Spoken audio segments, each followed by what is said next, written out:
कई बार तुम बहुत ज़्यादा दुखी हो जाते हो, कई बार तुम बहुत ज़्यादा परेशान हो जाते हो। तुम्हें पता है क्यों?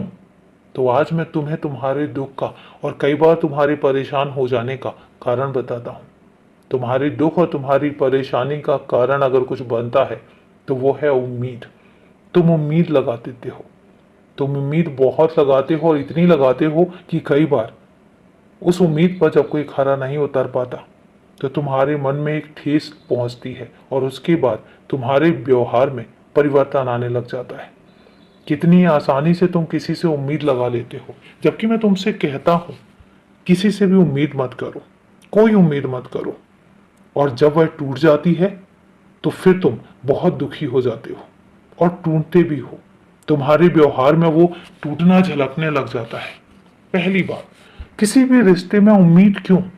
जरूरी नहीं है ना कि तुम जिससे दूसरों का काम करते हो, जितनी शिद्दत से तुम दूसरों के कामों को करते हो, उतनी ही शिद्दत से कोई तुम्हारा भी काम करे।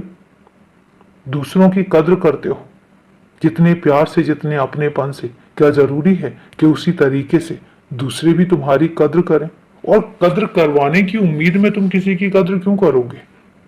मुझे पता है कि मैं बहुत ही कड़े शब्दों में तुमसे बोल रहा हूं, लेकिन सच यही है कि जब तुम उम्मीद नहीं लगाना चाहते हो तो फिर उम्मीद क्यों लग जाती है? मुझे पता है कि तुम ऐसे नहीं हो, मुझे पता है कि तुम उनमें से नहीं हो कि तुम बदले की भावना से कोई काम करते हो, मैं जानता हूं। लेकिन उसके बावजूद भी तुम उन लोगों से उम्मीद क्यों लगाते हो जहां तुम्हें खुद पता होता है कि यहां से तुम्हारी उम्मीद पूरी नहीं होने वाली है। मैं जानता हूं कि जब तुम किसी का कोई काम करते हो तो जब तुम्हें मौका मिलता है और जब तुम्हें जरूरत होती है और वो लोग तुम्हारे काम में तुम्हारा हाथ नहीं बटाते तो तुम्हें तकलीफ होती है। लेकिन मैं तुमसे एक बात कहता हूं कि वो तो ऐसे ही हैं, तुम जानते भी हो।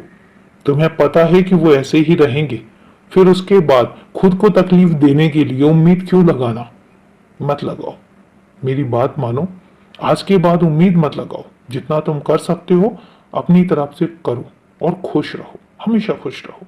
और अभी के लिए शुभ रात्रि मेरे बच्चे।